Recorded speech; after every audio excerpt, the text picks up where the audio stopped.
Bismillahirrahmanirrahim. Assalamu alaikum and welcome to Stars Academy 6 Road Campus Travel Mandi hybrid test session 2025 और ये test है TNT 6। Topic है punctuation.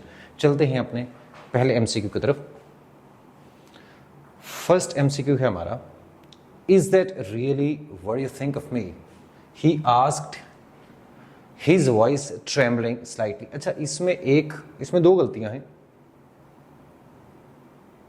There are two mistakes actually। कौन कौन सी? इसमें एक तो यहाँ पे आई थिंक ये बाई मिस्टेक है, ये टाइपिंग मिस्टेक है। यहाँ पे जो इन्वर्टेड कॉमर्स होना चाहिए यहाँ पे होना चाहिए, यहाँ पे क्योंकि क्लोज हो रहा है तो यहाँ शुरू होगा। ये सारा क्वोटेड टेक्स्ट है यहाँ से लेकर यहाँ तक। तो is that really what you think of me, ये एक क्वोटेड टेक्स्ट है तो यहाँ पे कोटेशन मार्क्स हैं तो शुरू भी कोटेशन मार्क्स होना चाहिए। इसके अलावा भी एक मिस्टेक है, वो एरर है। वो क्या है? ही आस्क्ड, ये सही है, यहाँ कॉमन ही है, क्वेश्चन मार्क है तो कॉमन ही आएगा obviously. His voice trembling slightly. अब यहाँ पे ये जो सेमी कॉलन है ये गलत है। ये है आपका एक मॉडिफायर ही है एक तरह से। ये है basically, actually this is an absolute phrase, एक एडिशनल इंफॉर्मेशन है। और एडिशनल इंफॉर्मेशन जब भी आती है तो या आप कॉमा के साथ लिख सकते हैं या आप एम डैश के साथ लिख सकते हैं। तो यहाँ पे हम कॉमा लगा सकते हैं, यहाँ सेमी कॉलन नहीं आएगा। सेमी कॉलन उस सूरत में हम लगाते हैं, यहाँ पे आपने एक क्लॉज लिखी है, यहाँ पे आपका शी सेड, ही सेड जो भी आ गया। और again if you have a clause here, complete independent clause है आपकी, तो फिर आप उसके बीच में सेमीकोलन लगा सकते हैं। आपने इन दो हिस्सों को देखना है, इस तरह से तो आ ही नहीं सकता। सेमीकोलन कभी भी एक क्लॉज और एक फ्रेज के बीच में नहीं आ सकता। तो ये अगले वाला ऐसा फ्रेज है तो यहां पे ये नहीं आएगा। दैट मीन्स इस डी को एक्चुअली यहां पे होना चाहिए था। बहरहाल आपने अगर ए भी किया है तो इसका ऑप्शन आपका करेक्ट ही होगा। नेक्स्ट देखते हैं। You not listening to me, she cried, her voice echoing in the empty hallway। Again अब ये वाला जो हिस्सा है यहां से लेकर यहां तक देखिए। अब इसको हमने लग किया किसके साथ? This is an absolute phrase, इसको हमने कॉमा लगा के लग किया। यहां पहले में सेमी कॉलन लगा तो ये कॉमा सही है, यहां कॉमा हम लगा सकते हैं। अब यहां पे क्या है? You are not listening to me, ये जो लगा हुआ है ये हाइफन है। हाइफन जो तीन होती है ना डैशेज, एक्चुअली एक हाइफन होता है, एक एम डैश होती है, एक एन डैश होती है। हाइफन सबसे छोटा होता है, उससे थोड़ी सी बड़ी एन डैश होती है, और एक सबसे बड़ी वाली जो डैश होती है जिसको एम डैश कहते हैं। एम डैश यूज होती है बेसिकली किसके लिए? एम डैश आपकी यूज होती है इंटरप्शन के लिए। और भी इसके यूजेस हैं, लेकिन आपकी स्पीच इंटरप्ट होती है आपकी अपनी वजह से या किसी और वजह से, इंटरप्शन आती है, पॉज आता है, तो उसके लिए आप स्ट्रॉन्ग इंटरप्शन के लिए आप एम डैश यूज कर सकते हैं। यहां पे अब आपका you not listening to me, अब यहां पे आपका एक्चुअली हाइफन नहीं है, it should be an em dash. या तो यहां पे कॉमा हो सकता है, यहां एम डैश हो सकती है। ये फर्क आपको बहुत अच्छे से समझना है। अब कॉमा जब हम अगर हम यहां पे लगाते हैं, for example you are not listening to me comma, तो ये आपका न्यूट्रल टोन होगी। कॉमा और हाइफन बेसिकली आपको शो करता है टोन को।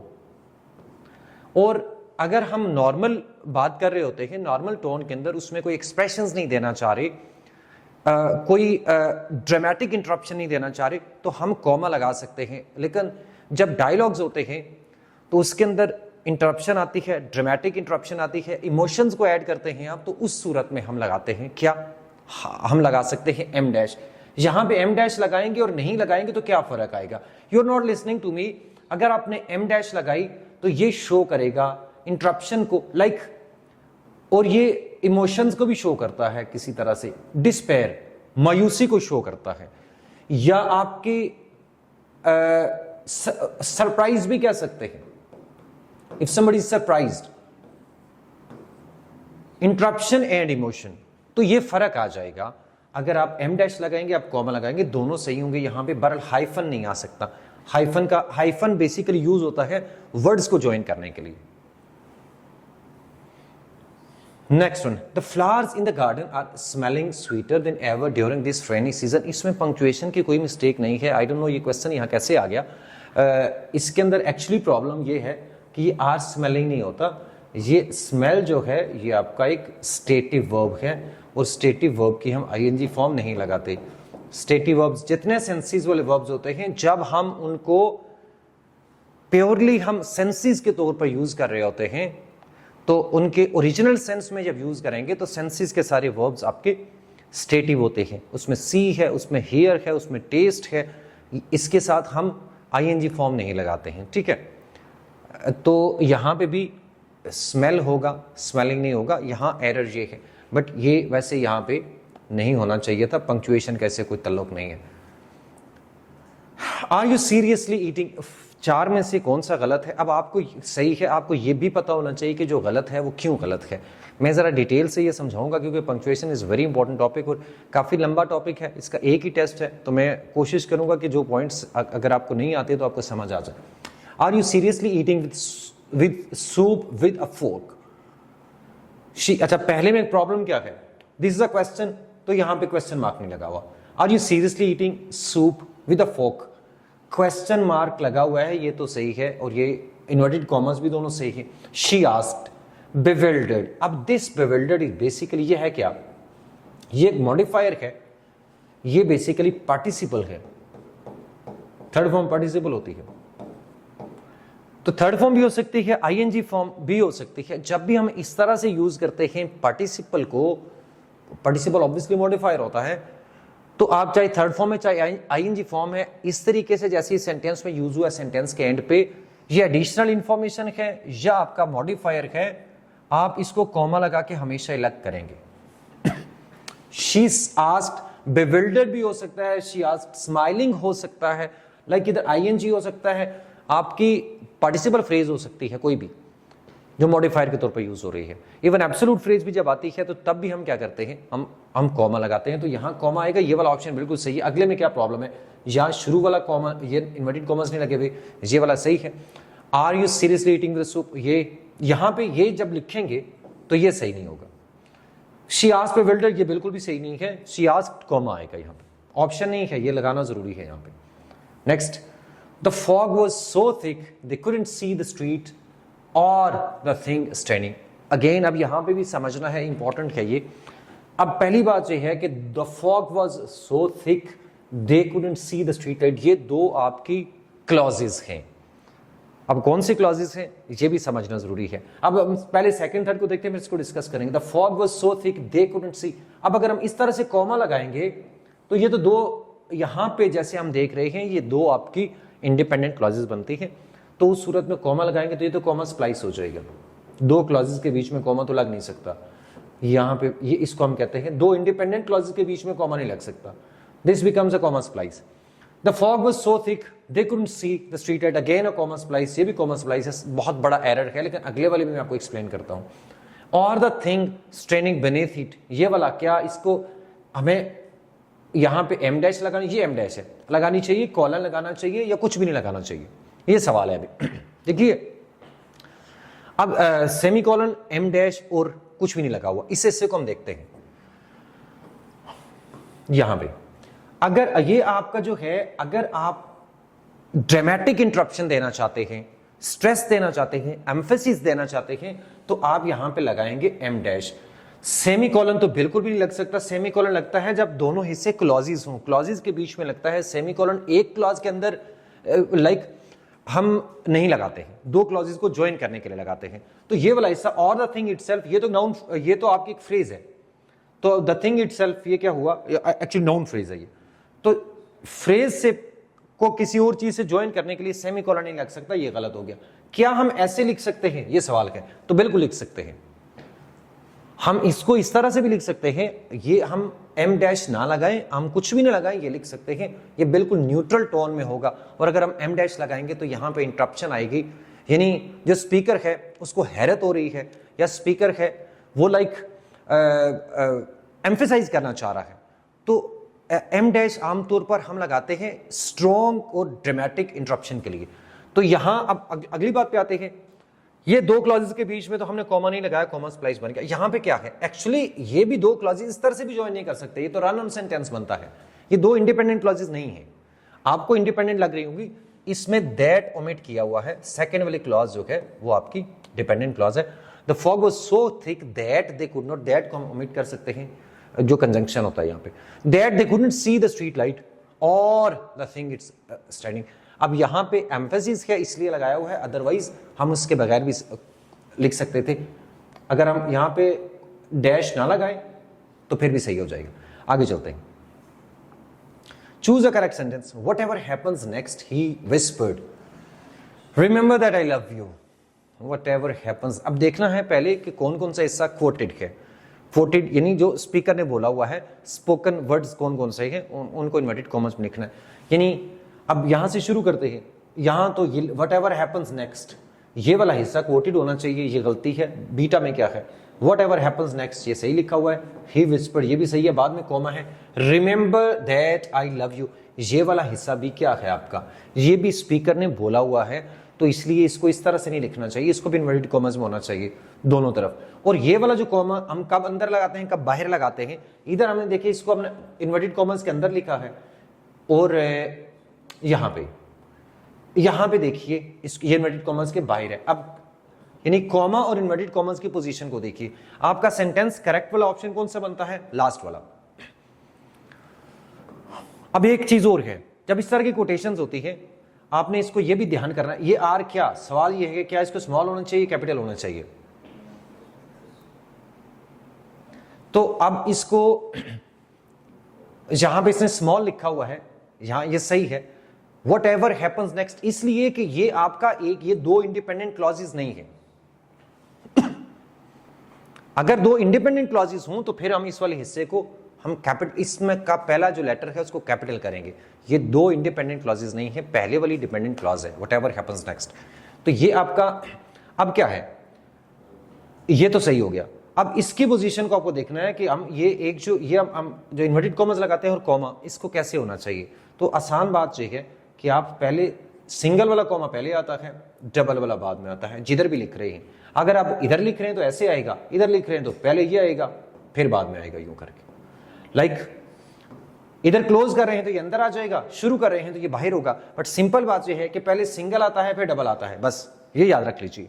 पहले सिंगल कॉमा फिर डबल कॉमा का मतलब है इन्वर्टेड कॉमर्स। तो आपका डेल्टा ऑप्शन सही होगा।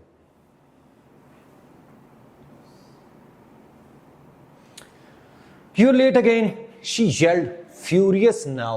I cannot do this anymore. जी अब देखना है कि क्या इसमें से कौन सा, You're late again ये तो सही हो गया। She yelled, furious now को हम यहां लिख सकते हैं, लेकिन ये बहुत सही नहीं है, ज्यादा सही नहीं है। हम बाकी ऑप्शंस पे जाते हैं। यहां पे एक्सक्लेमेशन मार्क लगा हुआ है, यहां भी लगा हुआ है, ये भी सही है। You're late again, exclamation, she yelled, furious now। अब इसने यहां पे क्या लगा दिया, एम डैश लगा दी, और आई can not do this now. देखिए कॉलन तो नहीं आ सकता, कॉलन आता है एक्सप्लेनेशन के लिए। जब सेकंड वाला हिस्सा फर्स्ट को एक्सप्लेन कर रहा हो उस वक्त कॉलन लगाते हैं। अब लास्ट वाले को देखिए, you're late again, she yelled furious now. अब ये मॉडिफायर है। जैसे हमने कहा था she said comma smiling, she said comma bewildered. तो आमतौर पर जो मॉडिफायर्स होते हैं उसके लिए अगर हमें कोई स्ट्रॉन्ग इंटरप्शन नहीं देना, इस तरह की चीज नहीं है, तो हम एम्फेसाइज नहीं करना चाह रहे और हम कर भी नहीं रहे हैं यहाँ पे, तो हम इसको सिंपली एक्सप्लेन कर रहे हैं। तो यहाँ पे कॉमा लगेगा, एम डैश भी नहीं लगेगी। You're late again, she yelled furious now, I can not, बाकी सारा भी इसके अंदर कोई प्रॉब्लम नहीं है, ठीक है। तो आपका आई can not do this any more, ये वाला आपका डेल्टा ऑप्शन आपका करेक्ट होगा। तो ये आपका जो मॉडिफायर है, मॉडिफायर्स के लिए आमतौर पर हम कॉमा लगाते हैं, एडिशनल इंफॉर्मेशन के लिए हम कॉमा लगाते हैं। हाँ, अगर कोई एम्फेसिस है तो उस सूरत में हम लगा सकते हैं em dash. Otherwise normal tone के लिए हम एक्सप्लेन कर रहे हैं, कोई चीज़ बता रहे हैं कुछ नॉर्मल टोन के अंदर, तो उसके लिए हम कॉमा लगाते हैं, एम डैश नहीं लगाएंगे। तो यहाँ एम डैश सही नहीं है, ये सही है। नेक्स्ट देखते हैं। I just don't get it, she said. Why wouldn't they lie again after all that? अब यहाँ काफी सारे एलिप्सिस भी आ गया, एम डैश भी आ गई, इसको हम देख लेते हैं। ये वाला इसके साथ है, I just don't get it again she said why would. अच्छा इसमें देखिए कौन सा वाला सही है, मैं आपको बता देता हूं। Why wouldn't she said full stop, यहां पे सेंटेंस खत्म हो गया। अच्छा यहां पे फुल स्टॉप ही आएगा, ये बात आपको पता होनी चाहिए, क्योंकि आगे अगर पूरी क्लॉज शुरू हो रही है तो ये सेंटेंस यहां पे खत्म हो रहा है, आगे वाली इंडिपेंडेंट क्लॉज है, तो यहां पे फुल स्टॉप लगा लिया, ठीक है, फुल स्टॉप ही लगेगा। कॉमा यहां पे अगर कॉमा लगा हुआ है जैसे ये वाला है तो ये गलत है, कॉमा नहीं लग सकता, फुल स्टॉप लगेगा। अब देखते हैं कि कौन सा वाला इसके अंदर सही है। I just don't get it she said why wouldn't they lie again after all this, ये पहले वाला ऑप्शन आपका सही है, इसमें कोई मिस्टेक नहीं है। मैं आपको एक्सप्लेन करता हूं कैसे। ये जो किस तरह से I just don't get it she said, यहां कॉमा नहीं लगा हुआ, ये गलत हो गया। I just don't get it she said, यहां कॉमा लगा हुआ है, यहां फुल स्टॉप होना चाहिए, क्योंकि ये दो अलग अलग क्लॉजेज है, तो ये भी गलत हो गया। और यहां पे इसने फुल स्टॉप, ये जो बीटा ऑप्शन यहां से शुरू हो रहा है, एक्चुअली बीटा ये है। I just don't get it she said, यहां पे अगेन यहां कॉमा नहीं लगा हुआ, तो ये गलत है। अल्फा सही क्यों है देखिए। अब यहां पे जो क्वोटेड टेक्स्ट है उसको देखें, I just don't get it एक ये है, व्हाई वुडंट दे लाई, अब ये आपकी दो अलग अलग क्लॉजेज हैं, तो आपको यहां पे क्या लगाना है, आपको फुल स्टॉप लगाना है। शी सेड यहां पे बात खत्म हो गया, I just don't get it full stop. Why would they lie again after, अब अगेन से पहले ये जो लगाया हुआ है एम डैश, ये किसके लिए है, ये है आपका इंटरप्शन के लिए, और किसके लिए, आप इमोशनली स्ट्रॉन्ग इंटरप्शन है, ड्रामेटिक इंटरप्शन है, और एम ये जो शो करता है ये आपके इमोशंस को भी शो करता है, लाइक ये एंगर को शो कर सकता है आपके, ठीक है। ये जो आपका एलिप्सिस है ना, यहां पे किसके लिए है, एलिप्सिस शो करता है जब आपके when you are falling short of words, आप बोलते बोलते रुक जाते हैं क्योंकि आपके पास अल्फाज ही नहीं आ गए, आप क्या बोलें, आप like you trailing off, hesitation को शो करता है। If you are trailing off, trail off का मतलब क्या होता है कि आप अपनी बात करते करते रुक रहे हैं, आप नहीं कहना चाह रहे, आगे बोलना नहीं चाह रहे, आप बहुत डिसअपॉइंटेड है, या आपको आपके पास अल्फाज नहीं है, कुछ इमोशनली आप हर्ट हुए हैं, तो उस सूरत में हम लगाते हैं क्या, एलिप्सिस, ठीक है।